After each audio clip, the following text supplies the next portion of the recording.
Hoje eu vou te contar uma história que foi a verdadeira virada de chave rumo à consistência de ganhos no day trade. Você sabe que desde que mundo é mundo, as histórias servem para que outras pessoas não precisem passar pela mesma experiência e aprendam algo com aquilo. Então o meu objetivo hoje é te contar e compartilhar com vocês várias experiências de mercado que me abriram os olhos para o que eu precisava fazer para ser consistente no day trade. É importante que você preste atenção nesses itens e nas coisas que eu vou te falando aqui, porque foram coisas que marcaram a minha vida e a partir disso eu comecei a olhar e falei assim, cara, isso faz total sentido, eu preciso mudar isso daqui. Fechou? Então eu vou te compartilhar vários pontos importantes no vídeo de hoje através dessa história para que você entenda, aplique, coloque em execução e também vá rumo à sua consistência de ganhos no day trade. Fechou? Para quem está chegando aí agora, sejam todos muito bem-vindos. Eu sou Paulinho Lima, mais de 10, quase 11 anos fazendo trade aqui.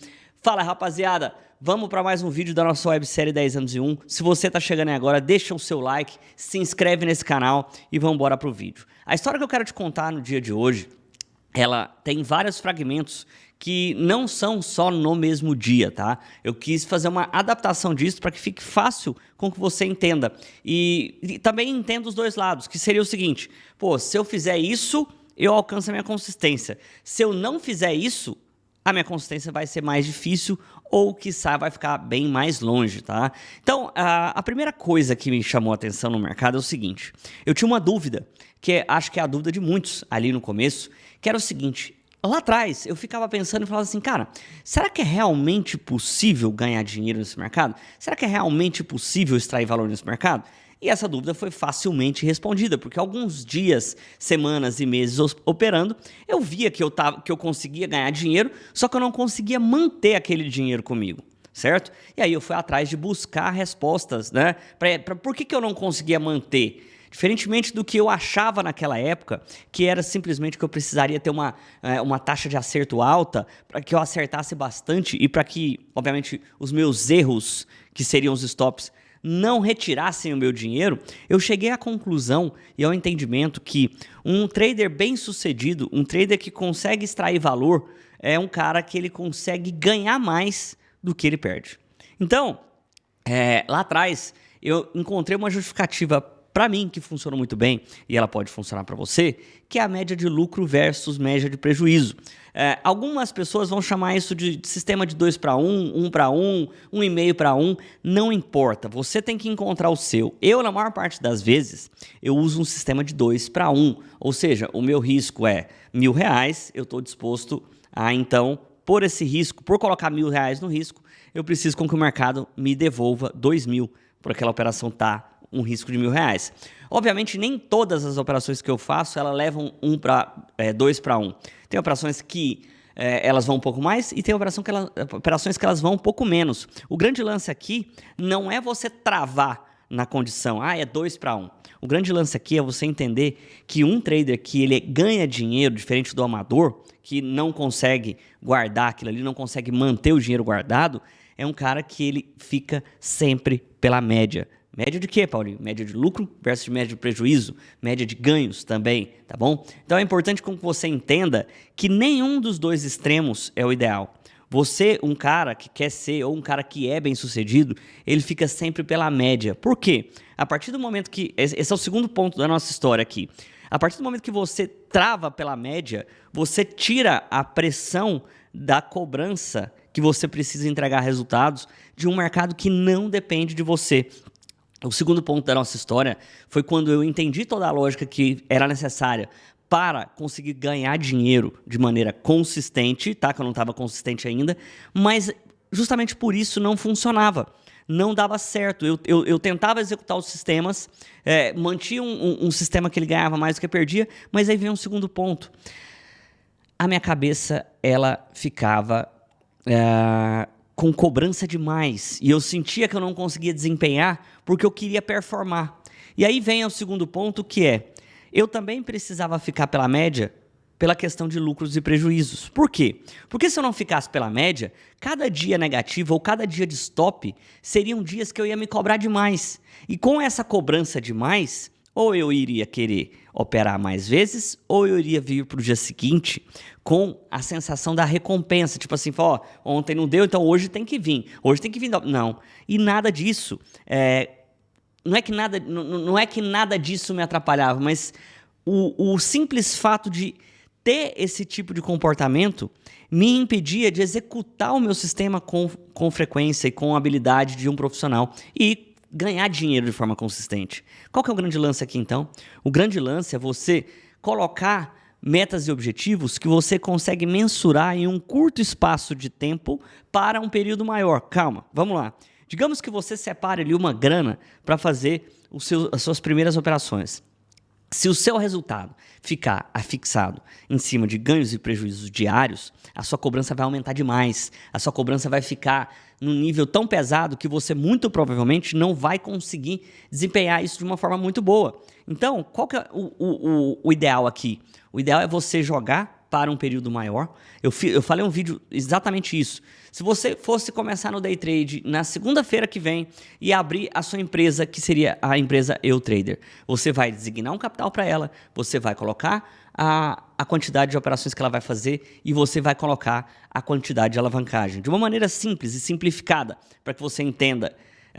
Você vai lá colocar R$5.000 nessa empresa, você vai operar 10 vezes por semana, ou seja, você tem 10 operações para fazer e o seu risco ali é de R$500 de prejuízo, 10% da sua conta, para 1.000 de lucro, certo? E aí você começa a tirar toda a sua pressão como operador, né? E começa a terceirizar um monte de coisa para a matemática. Porque o grande lance, que é o terceiro ponto dessa história aqui, que eu aprendi ao longo dos anos, é que um bom trader, presta atenção, quem está aqui até o final comigo, eu acho que isso vai ser muito útil para você, então eu peço o seu like. Um bom trader é um cara que consegue performar não por comprar ou vender. Comprar ou vender é muito simples e se você ensinar um macaco, ele consegue apertar o botãozinho. Quando ligar a luz verde, você aperta esse botão. Quando ligar a luz vermelha, você aperta esse botão. O grande lance é que um bom trader consegue performar é por selecionar as suas entradas. É por prestar atenção aonde que ele está colocando o dinheiro dele no risco. Comprar ou vender, qualquer pessoa faz, qualquer indicador te ajuda, mas poucas pessoas têm a sensibilidade e isso não vai acontecer de uma hora para outra. Qualquer pessoa pode fazer, mas as pessoas não sabem.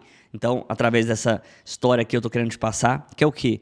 O grande lance de performar bem, o grande lance de ganhar dinheiro, o grande lance de se destacar nesse mercado é escolher melhor as suas entradas. E aí pode vir uma dúvida que seja bastante recorrente, que as pessoas falam assim, tá bom, Paulinho, como que eu escolho as melhores entradas? Não existe uma lógica absoluta. Para você conhecer melhor as suas entradas, você tem que conhecer muito bem o seu sistema. Eu posso te falar do meu, por exemplo. O Just, que é o sistema que eu uso. Ele é um sistema que ele sempre está posicionado no contrário das extremidades. Então, se o mercado está subindo, eu vou procurar por venda. Mas não significa que o mercado está subindo que eu vou sempre estar tentando vender ele. Entende? E não significa que ele está caindo, que eu vou sempre estar procurando comprar ele. Então, o sistema que eu uso, que é um sistema que eu conheço ele muito bem, porque já tem muitos anos que a gente anda junto, eu sei que ele vai se posicionar nas extremidades. Se ele vai se posicionar nas extremidades, o que eu preciso fazer? Eu não preciso saber que com 1% é para eu vender. Isso aí todo mundo sabe. Eu preciso ser um cara que faz uma leitura fria de todo o contexto do mercado e decido quais são as extremidades que mais faz sentido para mim. Por exemplo, uma pessoa que opera seguindo a tendência, você precisa entender que talvez não seja o momento ideal para você comprar, porque o mercado já ficou muito caro. Mesmo que o seu sistema esteja te falando, olha, compre, você não é obrigado a comprar. A decisão como trader não é de apertar o botão, é de falar assim, cara, aqui eu ponho meu dinheiro no risco, aqui não vale a pena, aqui está mais caro. Eu cito bastante o exemplo do celular. Aqui eu não quero comprar. Aqui eu não quero me expor. Esse é o cara que se destaca, que se diferencia do mercado. Um cara que ele performa bem, ele tem que ter essa condição de avaliação do mercado. Pô, aqui faz sentido para mim, aqui não. Ele tem que ter uma condição de ter o jogo da matemática a favor dele. Pô, ele começa a brincar com os números e não mais com estresse. Manja aquelas coisas, o pessoal fica em frente ao computador, nervoso, passando raiva, suando frio. Cara, não tem como. Para pensar se você é assim hoje, ou se você conhece alguém assim. Tem como um cara que fica suando em frente ao computador, tremendo, mandando mensagem para um, para o outro, para não sei o quê, para pedir uma opinião, para ver se o mercado vai subir ou vai cair. Tem como esse cara performar bem no mercado? Tem como esse cara evoluir? Tem como esse cara ganhar muito dinheiro nesse mercado? Pô, tem num golpe de sorte. Eu não imagino que você que está aqui me ouvindo esteja atrás de um golpe de sorte. Eu imagino que você queira fazer isso com consistência. E para fazer com consistência, você precisa ser sólido. Você precisa ser um cara que tem condição de chegar e falar assim, eu faço assim, eu não faço assim, aqui eu faço, aqui eu não faço. Se eu fizer e der errado e eu tomar stop, eu vou perder tanto. Se der certo, eu vou ganhar quanto? E quantas vezes eu vou fazer isso daqui nessa semana, nesse mês? Assim você tem micro resultados, pequenas metas atingíveis que te recompensam sobre algo e você tem a decisão de, assim, cara, aqui tá todo mundo entrando, não faz sentido para mim isso daqui, deixa todo mundo para lá e eu vou procurar a minha nova entrada. Porque existe um padrão que eu tava vendo ontem, eu acho que a Neológica fez um post sobre isso, falando sobre FOMO, que é a Fear of Missing Out, que é o medo de ficar de fora, de perder uma oportunidade. Isso é uma característica muito forte no mercado. Porque sempre que você vê, eu lembro de quando era eu via lá uma estrela cadente, um martelo, ou seja lá o que for, quando eu operava por gráficos, quando eu aprendi lá no comecinho. E sempre que tinha uma estrela cadente, vamos supor, e eu não vendia ela, e ela caía, eu ficava com aquela sensação de idiota, assim, puta, olha lá, perdi a oportunidade. Só que vão acontecer, caso você opere por isso, diversas estrelas cadentes ao longo dos dias, das semanas e dos meses. Só que a gente tem sempre aquela sensação que a gente perdeu a oportunidade. A gente perdeu a oportunidade de ganhar um dinheiro. E se essa estrela cadente tivesse dado errado ou dado stop e eu ficasse de fora, eu ia ter a sensação de falar, né? Sou bonzão, já não entrei, me safei dessa aí. Entende? Só que enquanto você depender dessas estruturas de ansiedade e de ficar com medo de entrar numa operação porque vai perder ou pode perder, ficar com ansiedade de querer ganhar, o próprio FOMO, que é o Fear of Missing Out, você vê uma operação acontecer e você ficou de fora e você fala, nossa, perdi a grande oportunidade, você não está preparado ainda para ganhar dinheiro. Paulinho, mas como que eu faço o contrário? Seja um cara que tem a flexibilidade de escolher aonde você quer entrar. Ninguém sabe se o mercado vai cair ou vai subir ou vai cair. Não ganha dinheiro por aqui o cara que acerta o movimento. Ganha dinheiro por aqui o cara que está ali todos os dias com consistência. Porque o cara que acerta o movimento, ele pode ter dado uma sorte de falar e o mercado subiu. Não necessariamente esse cara sabe para onde o mercado vai. Mas você que quer ter ganhos consistentes, pode aprender a controlar, ser um cara flexível e olhar para esse mercado, tá caro, não vou comprar não. E ter os números, a matemática ao seu favor. Foi isso que mudou bastante a minha vida, mudou bastante os meus resultados. Eu espero que eu tenha te ajudado a se orientar nesse mundo. Se foi relevante para você, eu peço que você compartilhe esse vídeo com algum amigo seu, com algum grupo. Clica aqui embaixo em enviar, manda para alguém que precisa ouvir essa mensagem e deixa o seu like. Eu te vejo amanhã. Tchau!